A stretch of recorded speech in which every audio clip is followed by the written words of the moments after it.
Le Burundi, par son conseil des ministres et même le Sénat a décidé de sortir de la Cour pénale internationale. Il vous souviendra d'ailleurs que nous-mêmes avons signé notre entrée dans cette cour en 2003. Et à cette époque, le CNDD-FDD n'avait pas encore rejoint les institutions de transition.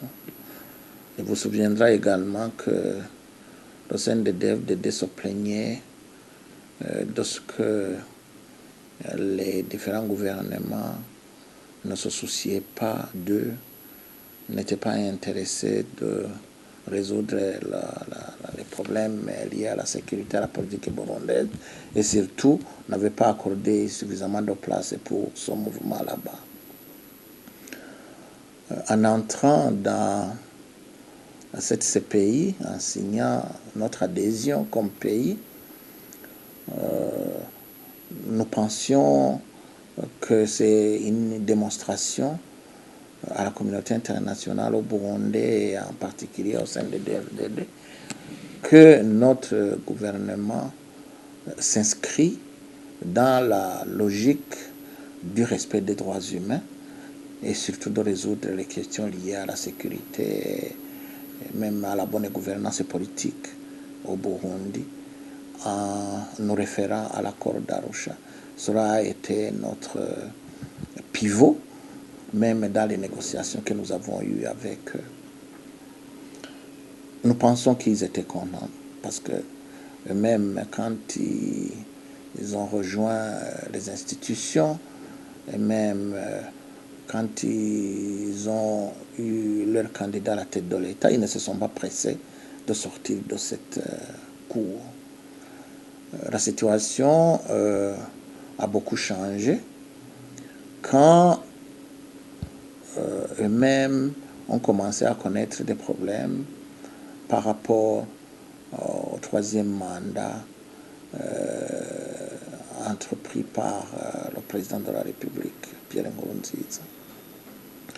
Et les critiques qui ont suivi cette démarche. Et comme vous le constaterez, ce que le CNDD-FDD accusait au gouvernement à l'époque, c'est ce dont il est accusé aujourd'hui. Et paradoxalement, il se presse de sortir de cette cour. La sortie de cette cour, de mon point de vue, n'est pas une bonne solution. D'abord vis-à-vis même des lois qui régissent cette cour, la sortie du Burundi ne prendra effet qu'après 1 an. Et j'ose espérer qu'après 1 an, nous aurons résolu tous ces problèmes de sorte que le Burundi aura plutôt envie d'y retourner. Donc, ça ne sert à rien de quitter là où on va retourner dans 1 an. Deuxièmement, la sortie du Burundi de cette cour indique que ce dont le Burundi est accusé est une réalité. Il ne sert à rien aujourd'hui que le gouvernement entreprenne de fuir la justice.